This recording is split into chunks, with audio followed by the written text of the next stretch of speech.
Hello. Hi, everybody. Good afternoon. Hello, Caro. Hello, Vero. Hello, Anna. Analia. And Hello. hi, Anastasia. Hi, everybody. Hello, Amira. Great to see everybody. Fantastic. Right, let me just sort out the muting. I can see someone in the park. Great. That's nice. Fantastic. Where are you, Anastasia? It looks like you're outside. That's really nice. Yeah, if everyone can put in the chat box where they are, that would be great. We've got Katarina from Greece. Lovely. Where is everyone based? I see plenty of people from Argentina and Uruguay. Where's everybody else from today? Colonia, Pakistan, Taekwondo, Saudi Arabia. Oh, hello, Hind. How are you? From Turkey, Egypt. Great, fantastic. Quite a lot of different seasons this time of the year now. Wow, wow, wow, wow. Okay, great. Well, with no further ado, hope everyone is doing well, relatively speaking, as much as we can be doing at the moment. I don't know what it's like where you are, but we are now into our...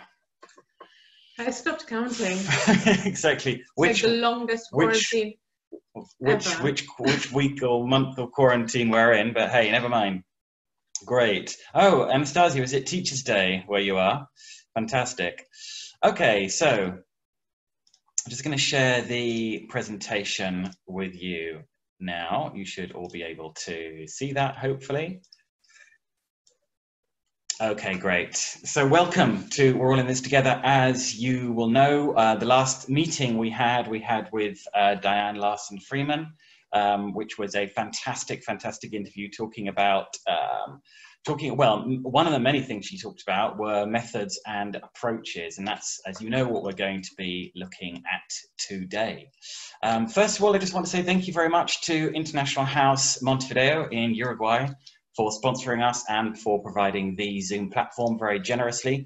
Just to let you know, and here you get to hear some of my Spanish, I'm afraid. There is a profesorado de español como lengua extranjera. Wow, check that out. I know, you're impressed, Carolina, with my Spanish, aren't you? It's the Spanish teaching qualification, and there's going to be an informative talk about it on the 23rd of October at 6 o'clock. And actually what I'm going to do is, I'm going to stop sharing that for a minute because I need to put in the box all the details about it. They are starting this course. It would be a little bit like the, well, the equivalent, I suppose, would be the CELTA, but for Spanish. I'm just trying to find the chat box. There it is. Great. Okay. There we go, everybody. Fantastic. Okay, so, well, let's begin. So first of all, you've probably seen on our Facebook page, and in mine and on Florencia's as well, this little warmer that we have for this afternoon. It's Spot the Method. Now, I'm expecting, apart from anything else, my Delta students to be able to get all of this very quickly. I'm going to be very disappointed if you don't, Carolina. So, for example, we've got 6 different pictures of methods here, and all we want you to do is, in the chat box, write down which method you think connects to the picture. So have a look. Have a look at them. So you can write A and the method you think it is, or you can write E and the one you think it is. There's not only just one possible answer, it depends on how you interpret that, of course. All right, so let's have a look. We've got... Silent way, yes, definitely. Well, I agree. Do you agree? I agree. A is silent way. B, Suggestopedia. B, Suggestopedia. Okay, we've got 2 people suggesting that B is Suggestopedia. I agree with that. Great. E, collaborative. Collaborative, yeah. No one's quite sure what exactly to call E, which I understand. ALM, I know what you mean by ALM, but what is ALM? Write the whole thing. You're going to have to be doing a lot of writing this afternoon. Gosh, I keep forgetting to admit people. Sorry. All right. Got C, direct. Okay. Direct. All right, well, let's have a look. Let's have a look. So I'm going to get the magic spotlighting tool. So right, this one, what we were thinking with this one, yeah, was what was it? Silent Way. That's right. We're going to be looking at all of these in a bit more detail later. And this one's Suggestipedia. And if any of these are not familiar, trust me, by the end of the session, they will be. And this one was, which one was this Someone one? wrote direct M, so direct method. For which one? C. No, actually, no. C is audiolingualism, which we're going to look at a bit later. And down here on the left, has anyone put anything for D? Someone did, yeah. Who is it? I don't see any D's here. Do I see any D's? No, no one dared with D. Well, the one I was thinking of for D, the one we were thinking of for D, it was task-based learning.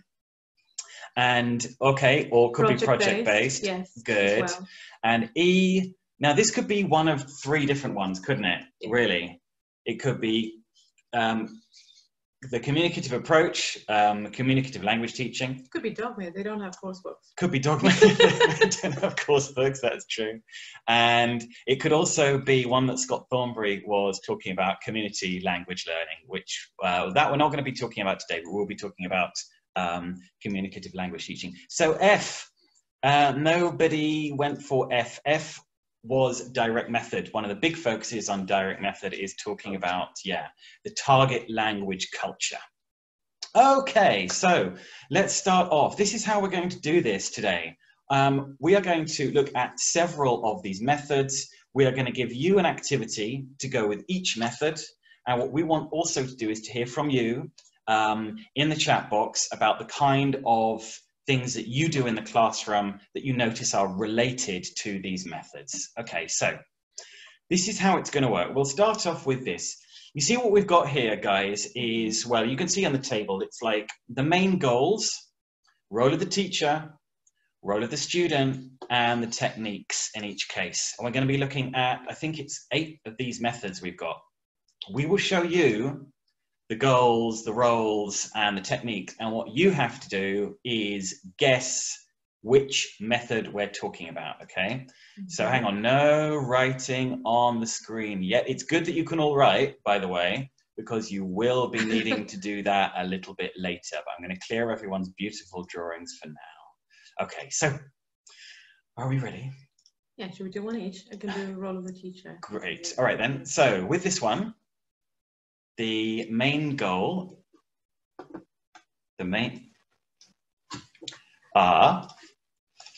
so to be able to read literature written in the target language. The role of the teacher. The teacher is the authority in the classroom.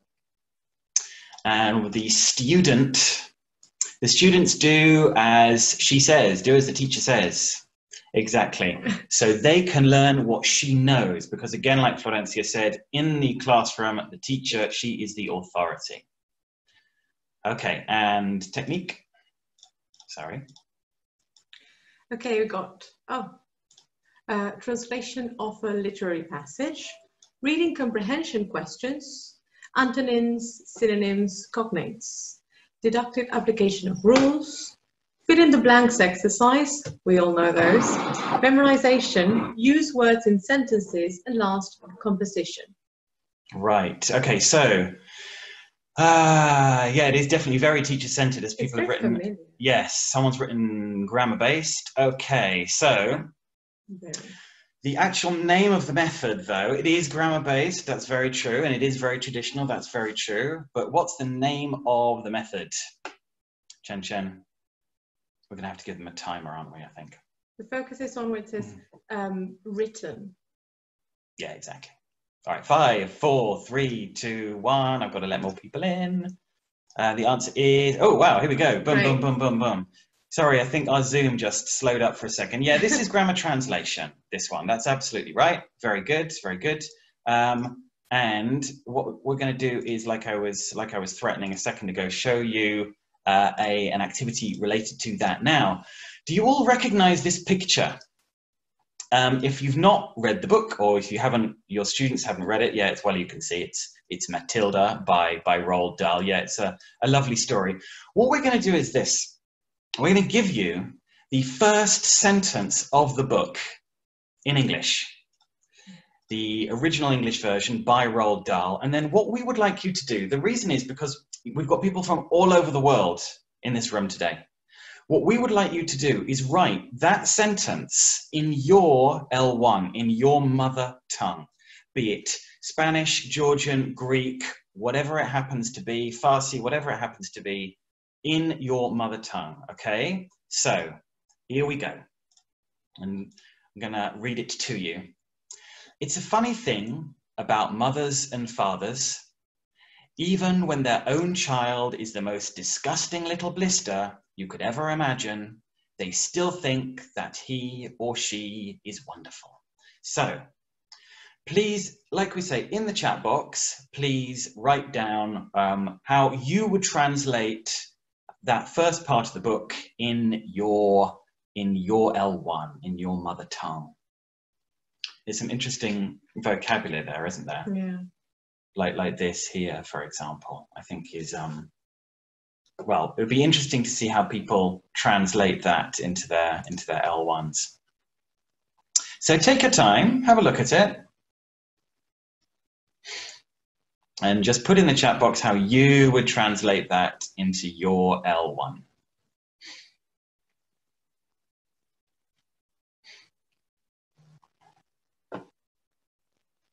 I think this is actually quite true as well. Parents tend to be like that, don't they? Okay, so what have we got? Or is no one brave enough to write a translation of this yet? Okay, I'm going to give you like 10 more seconds, I think. Am I hurrying them too much? That's long. Yeah. We've got to translate that. Great. Thank you, Nadia. Thank you, Nabila. Fantastic. Wow, look at this. Look at this. Please. Oh, we've got a version in Arabic here. And very interesting, if you look at the difference between the Spanish translations, even if you're in the room and you don't speak Spanish, if you can look at the Spanish translations and see how different they are from each other. Es una cosa muy graciosa, es raro como los padres, es algo divertido. We got in Greek here as well. Fantastic, Katerina, thank you. Lailen, este padre es pensar. This is fantastic. This is exactly what we wanted. So what's very interesting, I don't know if you agree with this, but with all the different Spanish translations, everyone has begun completely differently. Look at this. We've also got a Filipino from Mabel. Thank you very much. Yeah, amazing. I love it. This is the fascinating thing about grammar translation method for me. All the translations are different that everyone's come up with. It's not a thing to just translate directly from one language to another. And what I'm going to show you, what a big difference between English and Spanish in this way is, well, I'll show you right now, because I'm going to show you exactly the first 3 sentences again by the publishing house Lo Que Leo, a Spanish publishing house, okay? And here it is. Could you read it? I'm embarrassed. You can read it. Really? Yeah. Okay. Ocurre una cosa graciosa con las madres y los padres, aunque su hijo sea el ser más repugnante que uno puede imaginarse, creen que es maravilloso. So, what's very interesting is people have written for little blister, here they put repugnante. And in the chat box you've put horrible, desagradable. I like this one from Analia. Disgustante pequeño ampolla. That's great. Little blister. That's great. Fantastic. So, oops, sorry, I've lost the translation again. What's interesting is there's not one way of doing it. It really is, it's like Sibel has put, it's an interpretation. Another thing that I find very interesting about this is that at the end here it says they still think that he or she is wonderful. And here, as you know, you've got in Spanish, there is the masculine and the feminine form. And this translator has gone for maravilloso. Is that like a generic way of doing it? Or? You can say maravillosa. or maravilloso, but they've gone for maravilloso. Yeah. That's interesting because there's the choice to be made between masculine and feminine there. Mm-hmm. Great. Okay, well, look, that was a little look at, grammar translation. Please, if you've, I'm going to say this now and keep saying it. If you've got, we've got Portuguese here. Fantastic, Heidi. Thank you very, very much. Thank you. That's interesting what Andrea has said. Some people now in Spanish would say maravilloso, to avoid, right, to have it in the neutral rather than masculine or feminine. So if you can put in the chat box, like any ideas that you can think of for using translation in class, now is the moment. Remember, that's what it's all about on We're All in This Together, is writing down in the chat box as well, like sharing with us the different exercises that you have done using translation in the class. So either exercises you've done or websites you've used, anything that you can think of, please go ahead and put them in the chat box. Great. Okay, so, all right, here comes the next one. Can I get you to the main goals one? Right, this is the next method. All right, so main goals. To learn how to communicate in the target language. Students should learn to think in the target language. Students need to associate meaning with the target language directly. Okay, and we've got the role of the teacher for this method is, it's less passive than the grammar translation method. That doesn't say a lot, but I'll read the role of the student as well. The student and the teacher are more like partners in the teaching and learning process here. Right. I've got the meaning is demonstrated through realia, pictures, or pantomime. We all do that, don't we? Students communicate as if in real situations. Grammar taught inductively, and students practice vocabulary by using new words in complete sentences. Great. Okay, so what have we got? Now, the one to pay attention to more than anything is up here, demonstrated through realia, pictures, and pantomime. And the grammar being taught inductively. With this method, the grammar is always taught inductively no matter what. I think Melissa has the correct answer here. The direct method. Yeah, this is direct method. Absolutely. Very good. And louder as well. By the way, just to say thank you very much for everyone's writing the translation exercises that they use in the chat box. That's exactly what We're All in This Together is about. Brilliant. Please continue. All right. So what Florencia and I thought, I don't know whether you remember, but back a long time ago in a galaxy far, far away when we did We're All in This Together 6, we talked about gamification. And so what we thought we would do for this direct method exercise is gamify it for you all. So here's how it's going to work, everybody. If your name starts with a letter between A and M in the alphabet, you are in team 1. Whereas if your name starts with a letter from N to Z, you are in team 2. So, for example, please just quickly put in the chat box 1 or 2, depending on which team you're in. This is the easy part of the activity. I promise you it gets more pedagogical. There's a lot of team 1 here, isn't there? I've seen some team 2. Yeah. There's 1, 1, 1, 2. Okay, all right. All right. Okay, so here's how it goes. Here's how it goes. This game, a really good game, direct from a direct method, as it were. It's called Double. It's called different things in different languages. What's it called here? Dabblers or something like that. I can't remember what. Anyway, this is how it works, and there's a website for it. Obviously, when we upload this, you will get that as well. So this is how it works. You have a little card, a circular card, on which you've got some pictures. Before I start, I cannot emphasize how good this game is and how much fun it is and how competitive it gets. Because you're good at it. No, I'm not. I won once and that was it. But it gets really, really like, you get very anxious playing it. Anyway, tell me, first of all, guys, tell me what you can see on the card. Just write one thing that you can see on the card. There's different pictures you've got. There's like 6 different pictures per card. Dolphin. Dolphin, what else have we got? Sunglasses, yes, what else? Yeah, Analia, it's fantastic. It's a fantastic, fantastic game. Really good direct method game.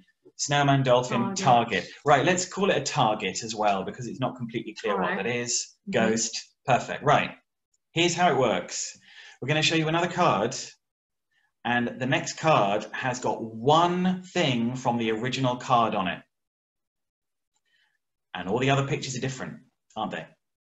You think? Yes. Yeah. And what you have to do, it's the first person to see what the thing is on the new card. We'll do this one together. So here it is. What is the picture on this card that is repeated from... Wow, Nadia. That was fast. Wow, the ghost. Right. Okay, good, good. So this is how the game works. And there's only one each time. Okay? All right. So that was an example. Now we start for real with the points, okay? Everybody ready? Are you all focused? Here we go. Next card. Yeah, I imagine. Wow, that was quick. Come on. Okay, so that was Analia. Analia, okay, that's 1 point for team 1. Yeah, can you keep the score? That would be great. There you go. Thanks. All right, so that was 1 for team 1. Good. Okay, next one. Chen Chen. Ah, okay, we got it, yes. Who did said it? Who said Paula. I think, hold on, who said I first? It was, no, Claudia. Okay, another point for team 1. Here's the next one. Quickly, next one. Which one is it? Do you know which one it is? It was Gladys, got sunglasses. Okay. Oh, was it Gladys who said that first? Hang on. Am I lying? No, it was Andy. It was Andy who said it first. All right. So team 1. Team 1. Team 1 are kicking, doing well. Next one. Chen Chen. Come on, guys. Come on. Ah, who said that first? Sorry, I was all the way down in here. You knew that was Mary? First of all, Paula. Okay. So that's 1 point for team 2. Okay, good. Next one. You're getting how the game works now, no?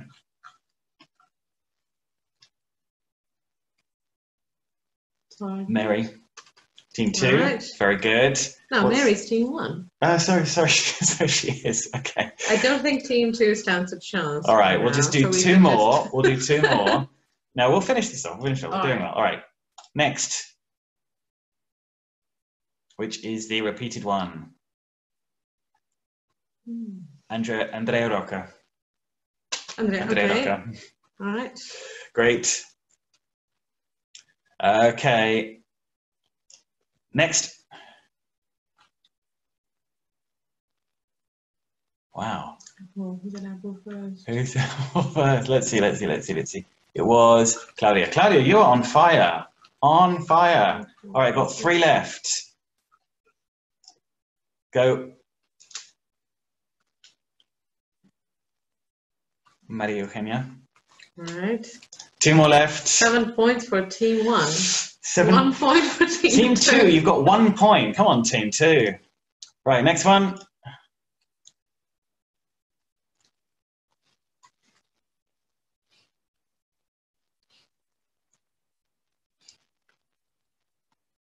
Who's the first one to say snowman? Find it. Neither can I now. Let's give a point to team 2. That was our fault. We couldn't find it. Oops, sorry. All right, last one. There's the last one. All right. Last one. Okay, we already have a ladybug. Yes, that was Analia, the first one.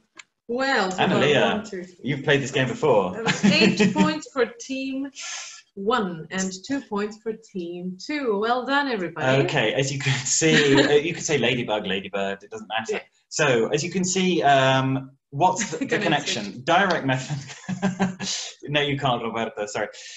The direct method, it's called direct because it's about associating directly the language with the actual things in the real world. So in fact, what we're going to do is give you, in a second, there it is, a website where you can find a free version of the game.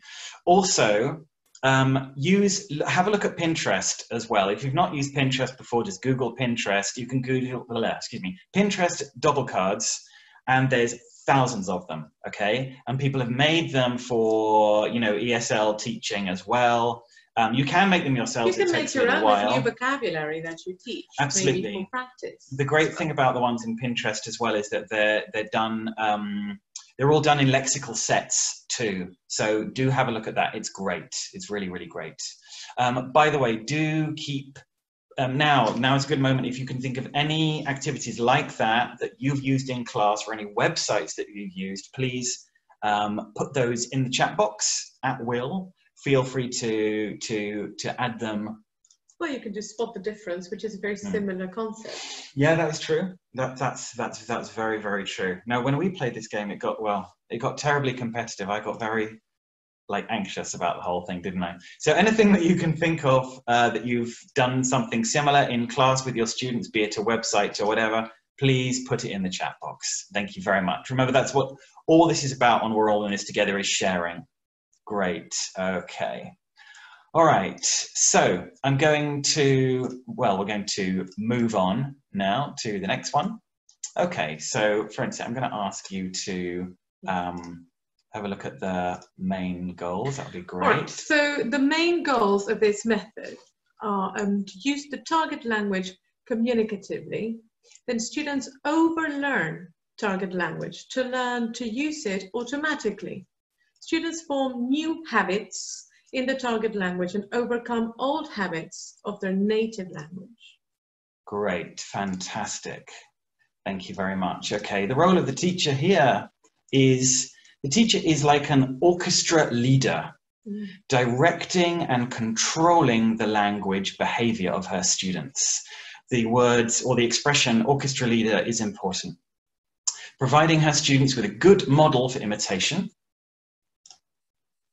Great, Anna, by the way, thank you very much. That's very useful. All right, so the role of the student. They are imitators of the teacher's model, and then they follow the teacher's directions and respond as accurately and as rapidly as possible. Yeah, that's super important. That's super important. And then last but not least, the techniques for this method. I think a few of you have already got this.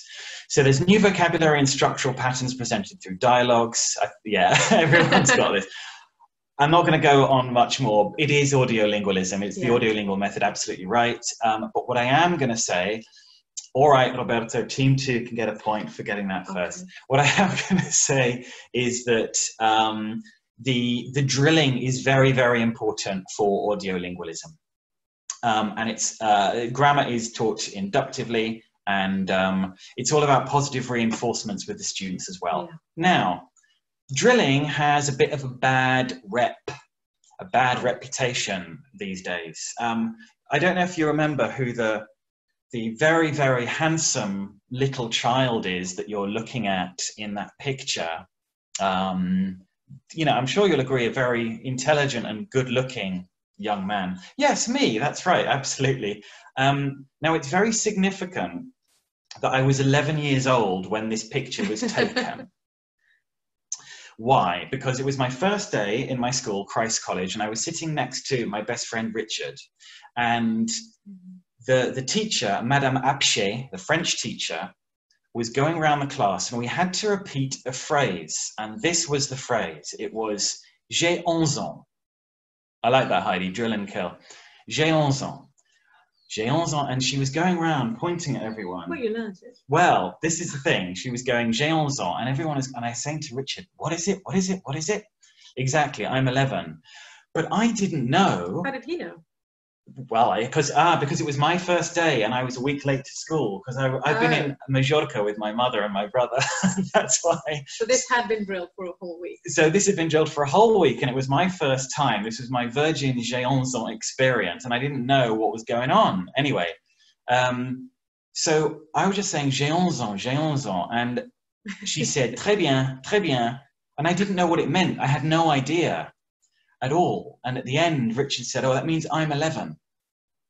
And I was like, well, that sound, j'ai 11 ans, means I'm 11, because I didn't connect it at all, you know, you also to the think, words. So next year we have to drill, I'm 12.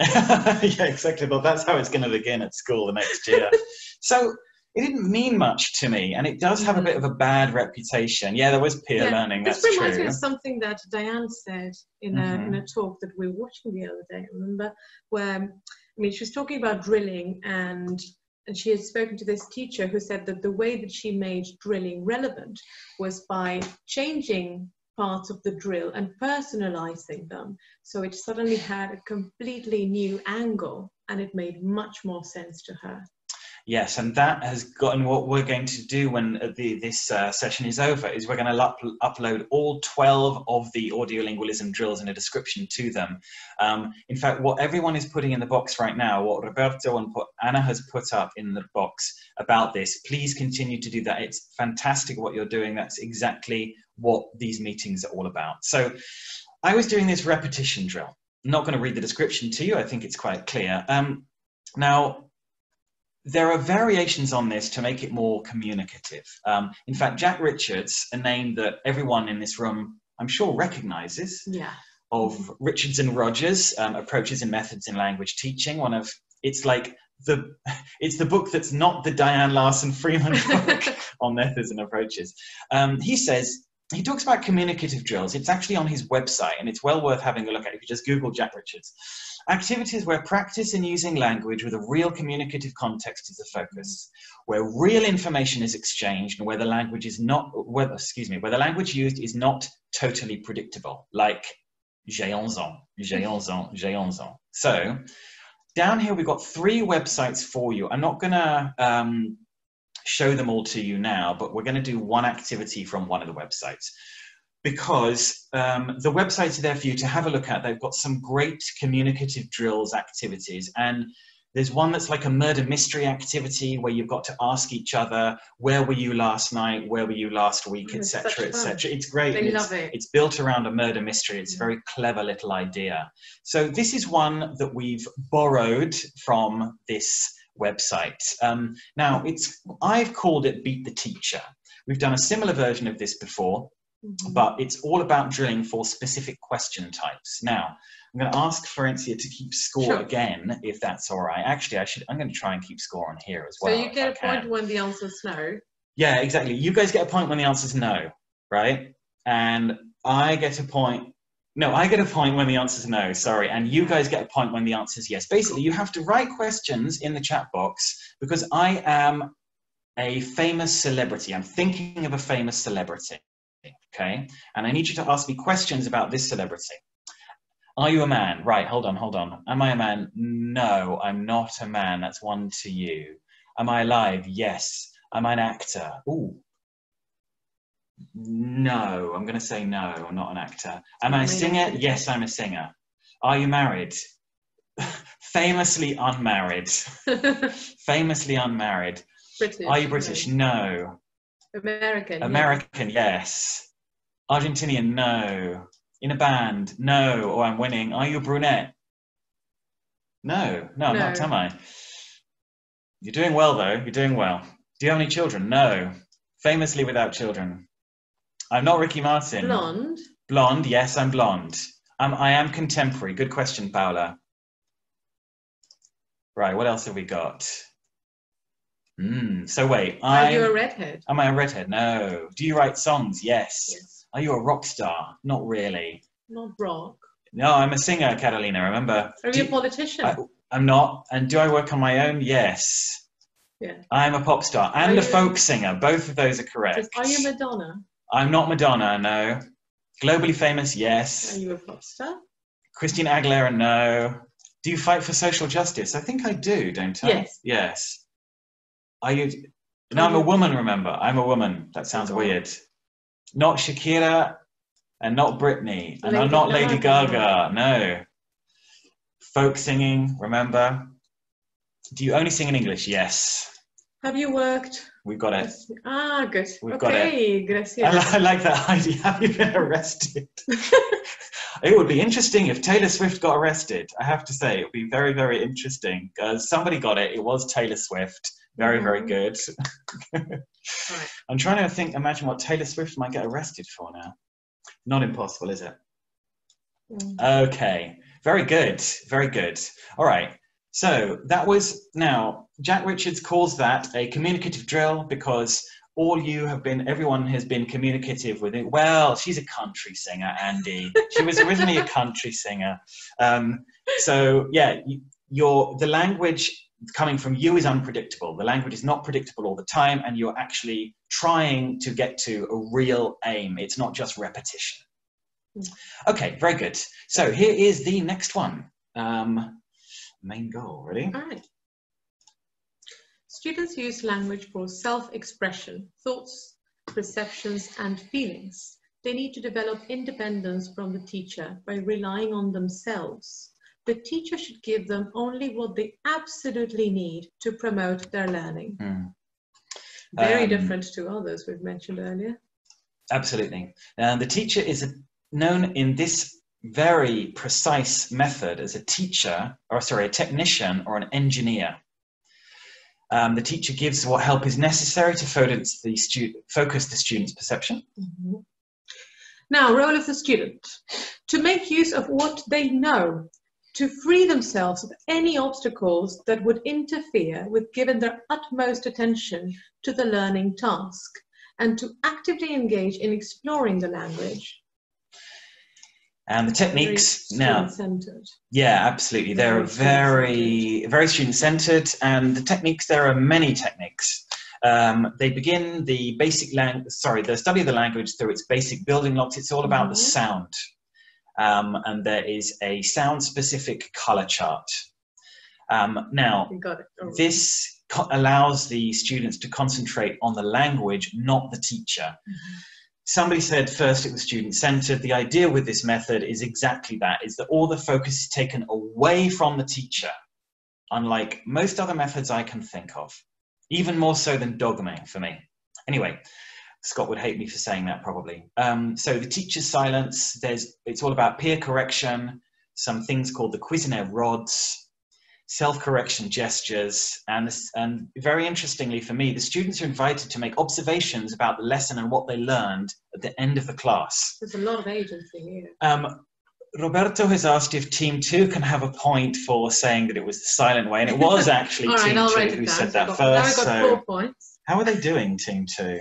4 versus 8. Yeah, it's not bad. It's not bad. The score is only 8-4, Team 2. So it is the silent way, that's right. Now, I mentioned Cuisenaire rods a second ago, and there's a really nice activity that, I don't know if you've used Cuisenaire rods in class before, but there's a nice little activity that I want to show you that you can use with your students.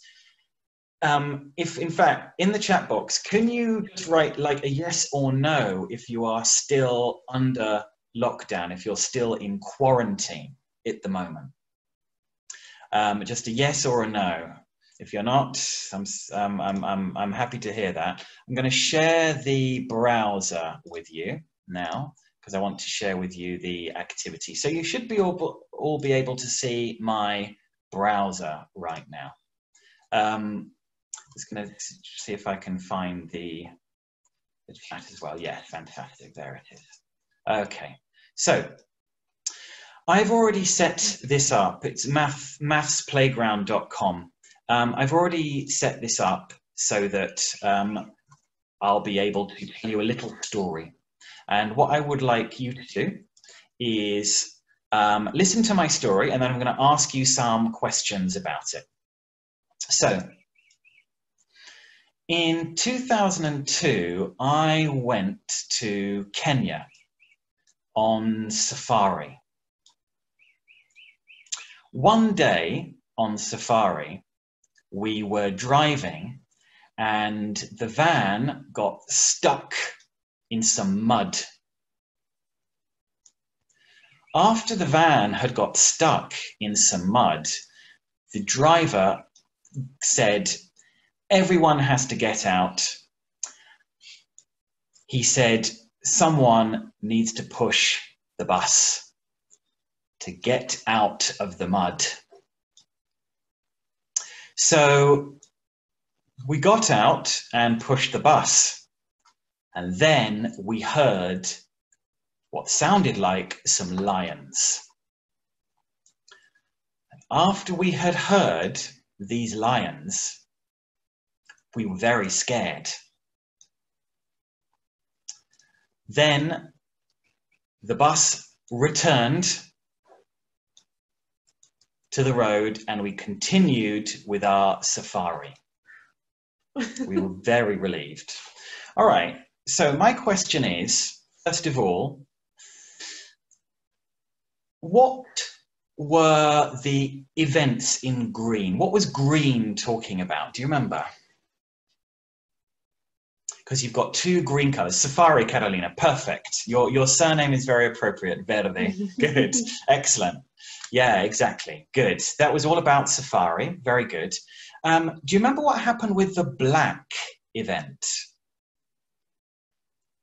Because we were on Safari, we got stuck. Oh, good. Heidi, very good, exactly, very good. Stuck in the mud, all right, that's right.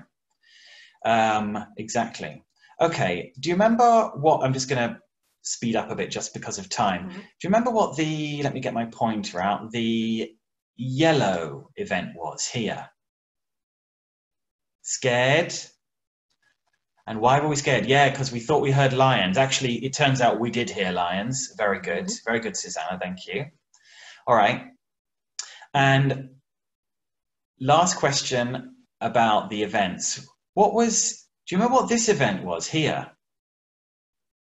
This lighter brown color. We pushed. Good. Maria Eugenia. Absolutely. Yeah, that's right. We got the car out of the mud. Good. All right, let's get a bit more technical now. All the boxes or all the Cuisinart rods that you have in red, which tenses would you say they represent? Past. Which past? Past what?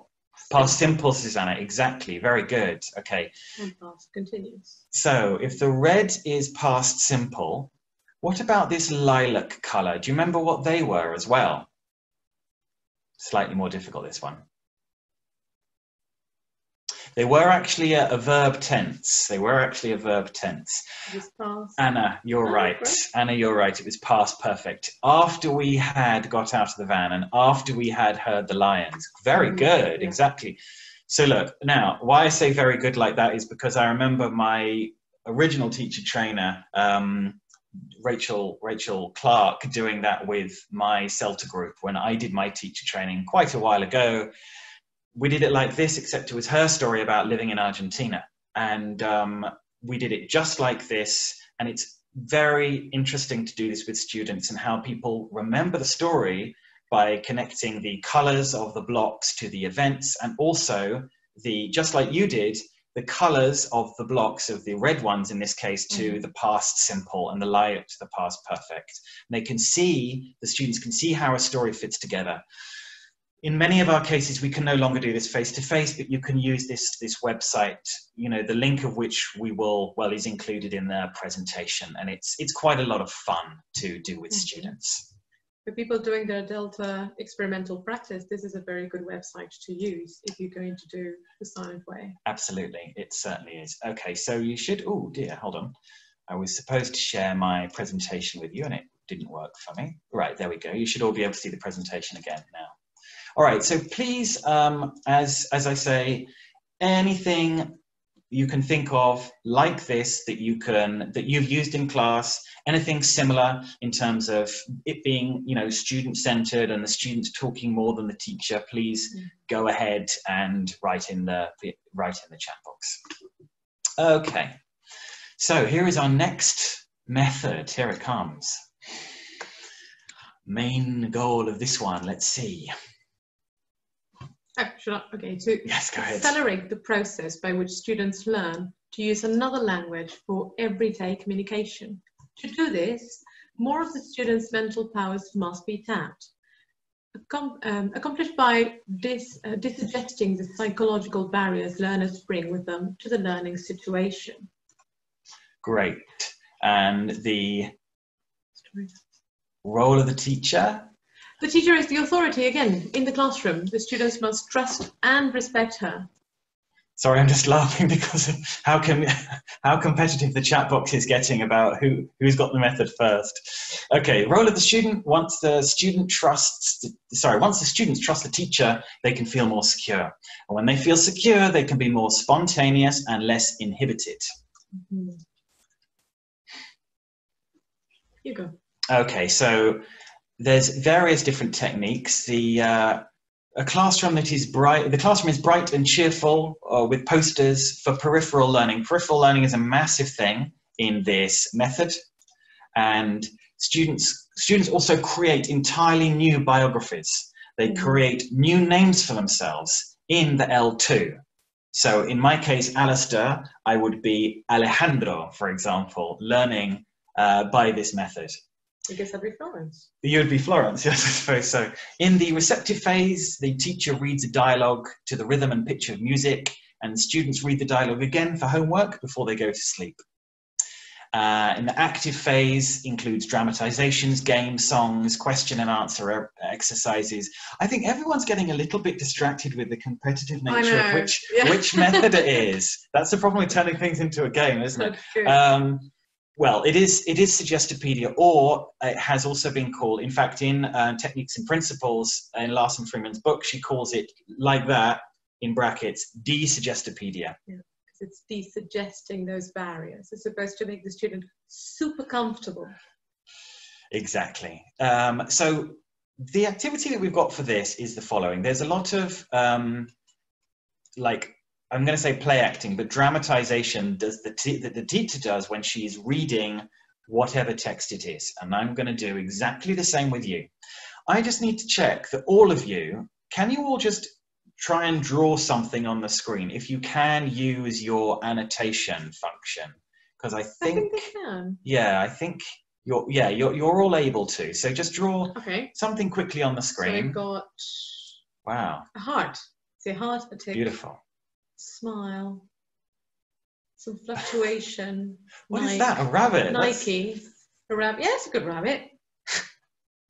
Oh, can we give team 2 a point? I don't know, because Roberto said they deserve a point. I'm not sure. Well, let's call team 2 just Roberto. Yeah, actually. Roberto has 5 team points. Team 2 is now Roberto. That's it. Roberto, you have 5 Roberto Campijo Real, you are team 2. All right. What you're creating is beautiful, guys. Oh, look at that bunny. I'm going to clear really it good. Now. It is quite a good rabbit. Okay, sorry, but that was beautiful. It's on the recording. All right, everybody stop. Everyone stop. Right, listen. Okay. I'm going to show you a text. Here it is. And I'm going to read you the text. What do you notice about this text? It has no what. Chen. Right, it's got no, in fact, yeah, you're right, Marina. It's got no punctuation at all. None. So I'm going to read this to you in a very dramatized way, and I want you to put the punctuation in for me. And that means capital letters, full stops, whatever, okay? Here we go. Hang on, I'm going to get rid of the hearts. Wait, guys, wait as well. All right, everyone stop. All right, here we go. From now. There are many challenges with speaking English. One of the problems with English is that you need to know how to pronounce words properly. If you do not pronounce words clearly, you run the risk, so people say, of confusing the listener. I mean, let's face it, you don't want to sound like Alastair speaking French, do you? Wow. So very good. It's pretty good.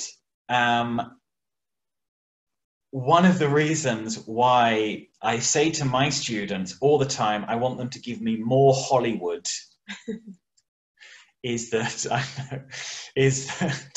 you're just giving Roberto another point. Why are you giving him a point? Just because he's written his name down? Well, come on. He's suggesting that he wrote the question mark, so Okay. That's a point. Okay, so the more Hollywood aspect is when they read things out, what tends to happen, I don't know if this happens with you, it certainly happens in my learning context, is students can sound quite monotonic. There are many challenges in speaking English. One of the problems with English is that you need to know how to pronounce words properly if you don't pronounce. And giving them an exercise like this and you reading it in a very dramatized voice really helps them see why punctuation is as important as it is and why word stress is as important as it is as well. And definitely between English and Spanish, for example, English being a language with stress-timed frequencies and Spanish and French being a language with syllable-timed frequencies, it's quite different. Good. All right, so please, as we say in the chat box, if you can write down any kind of activities that you can think of that you do like this with your students. That would be great. Anything at all about punctuation or dramatization or role playing or using the relaxing music in the classroom, please write down. Right, for example, Roberto gets another point for saying Buckaroo. Good, okay. All right. What's Buckaroo? Yes, Roberto, can you tell us about Buckaroo? That would be fantastic. All right, so we're coming up to 10 minutes to time now. Here is our next method. Here we go. Students enjoy their experience of learning to communicate in another language, developed to reduce the stress people feel when they are studying languages. Encourage students to persist in their study beyond the beginner level. Foreign language learning based on the way children learn their native language. Sorry, I'm just laughing at what I think it was Gladys has said that she said. I'm trying to sound serious. I'm sorry. I tell them they always sound like they're praying when they read. Okay, role of the teacher. Initially, the teacher is the director of all the student behavior, and the students are imitators of her non-verbal model. All right. At some point, usually after 10 or 20 hours of instruction, some students will be ready to speak. Role reversal with individual students directing the teacher and the other students. Great. And techniques. Modeling, the teacher issues a few commands to the students, then performs the actions with them. Students demonstrate they can understand the commands by performing them alone, and the students then learn to read or write them. When students are ready to speak, they issue the commands, and after students begin speaking, activities expand to include skits or sketches in UK English and games. And somebody has said TPR. I think Jackie was the first one with that. Now, sorry, Roberto, but Jackie's name begins with a J, and that means she is in Team 1. So technically, that is another point for Team 1. Sorry, but that's the way it goes. And it was total physical response by James Asher. Now, sure that you have played this game before with your students, right? Or somebody played it with you when you were younger. Yeah, I imagine. I've now stopped sharing for a good reason, because we can see you all in gallery view now. I can see Claudia, Christina, Vero, Glenda, Andrea. Hello, everyone. Right, this is what we're going to do. We're going to play Simon Says with you for 1 minute. Now, if you don't know how the game works, sorry, but you're going to have to pick it up as you go along. But Simon says, put your finger on your nose.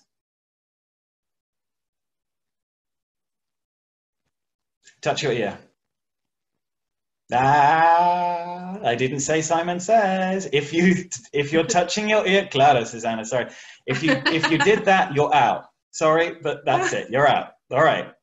Next one. Pay attention. Simon says, put your hands on your head. Put your hands down. Yes, Hind, that's it. Simon says, oh yes, sorry, you're right. Simon says, touch both ears. Simon says, touch your nose. Simon says, touch your left ear with your right hand. Put your hands on your head.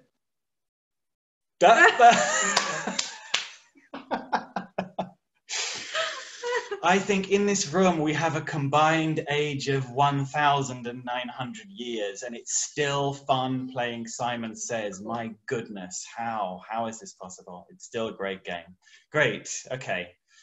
Okay, so just having a quick look at the time. Okay, we've only got like about 5 minutes left. So we're gonna have I'm just gonna come out of presentation mode for a second and stop sharing that for 1 second, just because I want to see how far we're getting. Oh, no, we're absolutely fine. We're absolutely fine.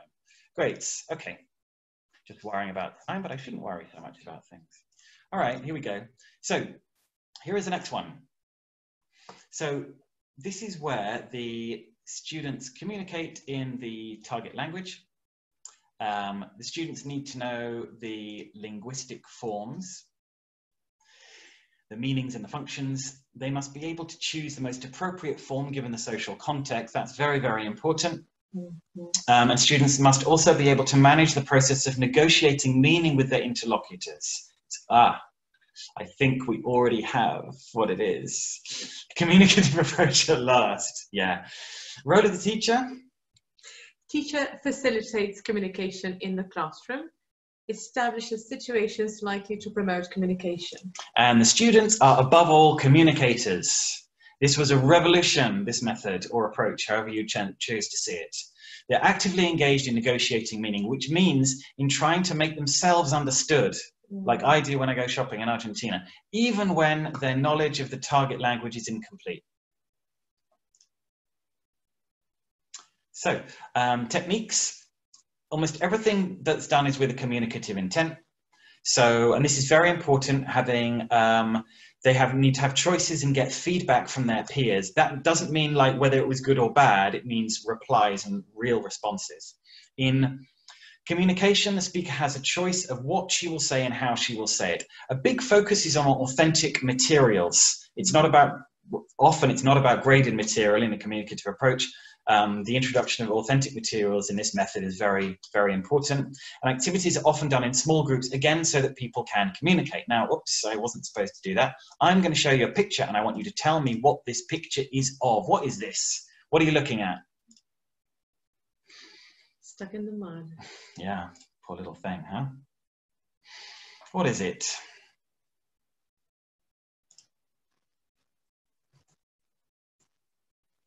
It is it's a toy tiger. It's actually a toy tiger.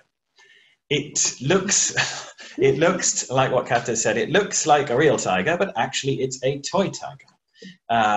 And why am I showing you a picture of a toy tiger? Because I found this lovely article on the internet that I suggest that you use with your students. Which one is there? This is the one I wanted to show you. Cops realize tiger is a stuffed animal after a 45-minute standoff.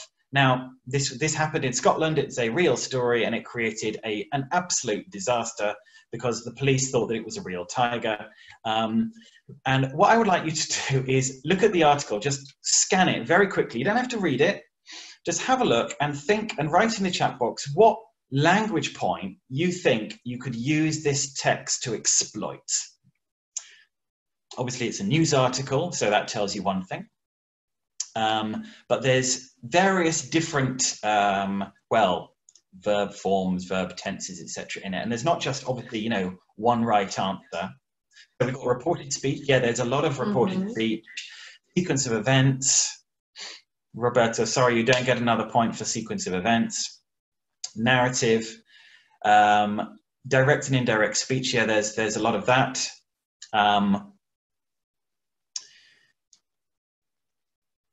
And I mean, finding human interest stories like this is really quite a lot of fun for the communicative approach and getting them to talk about it, especially because the police asked the farm owner if they could keep the stuffed tiger as a mascot.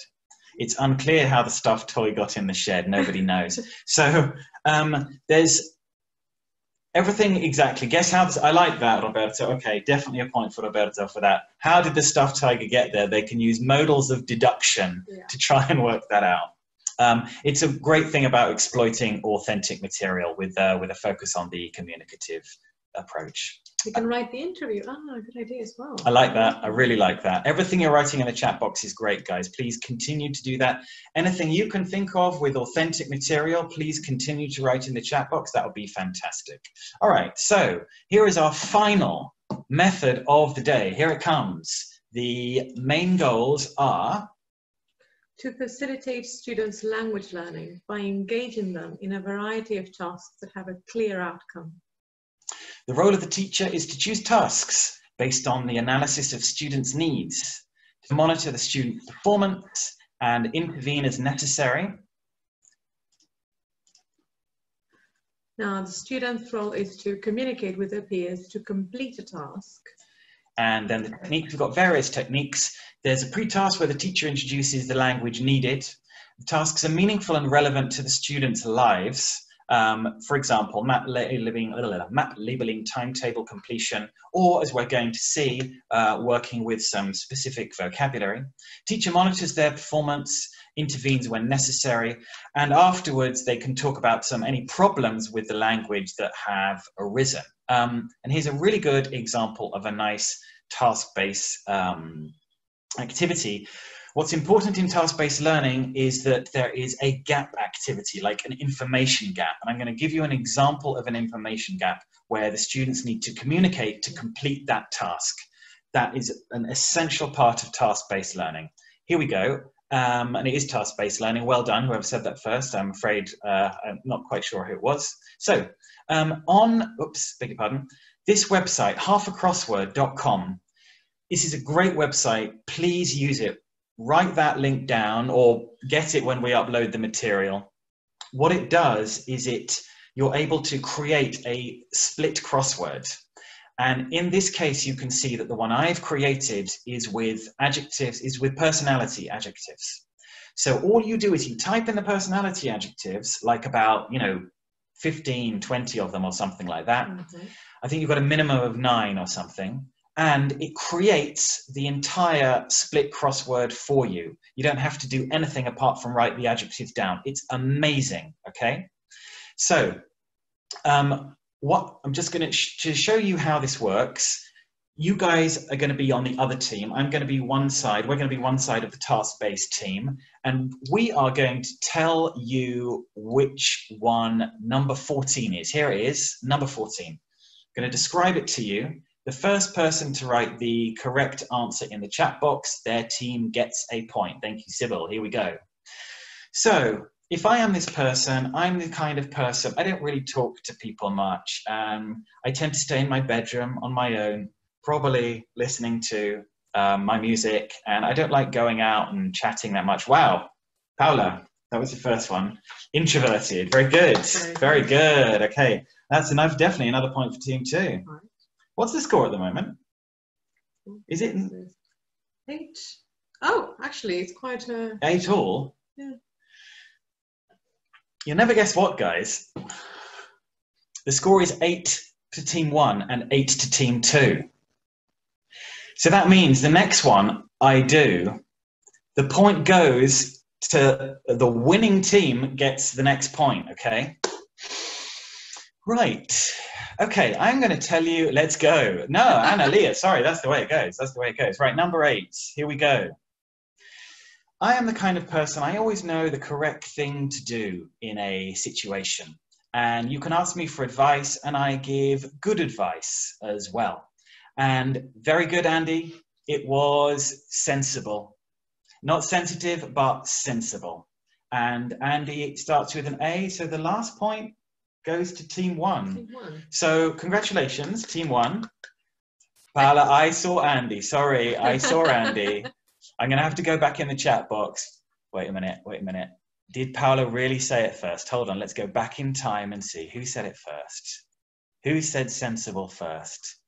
It was...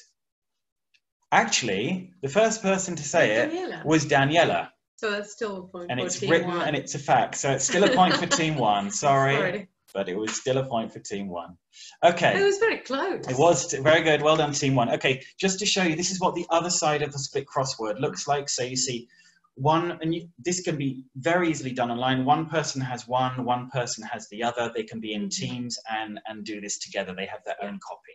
And it doesn't necessarily have to be with these adjectives. Obviously, it no, can no. be for many different levels. Yeah. Or you can even have the students' names as well, and they have to describe each other. So you personalize it. That's a nice idea. I like that. Okay, anything else you can think of here, please do stick it in the chat box. Anything that you've used like this, anything task-based with maybe with an information gap that you've used as well, please go ahead and write it in the chat box. And just to say thank you, that was the last method, and thank you very, very much for being with us today. And we've got a last little message for you. Thank you, Mary, that's great. In March, we were scared, but we had to respond, so we started meeting. In April came the virus. The virus was still with us, and so was the quarantine, but we were still meeting.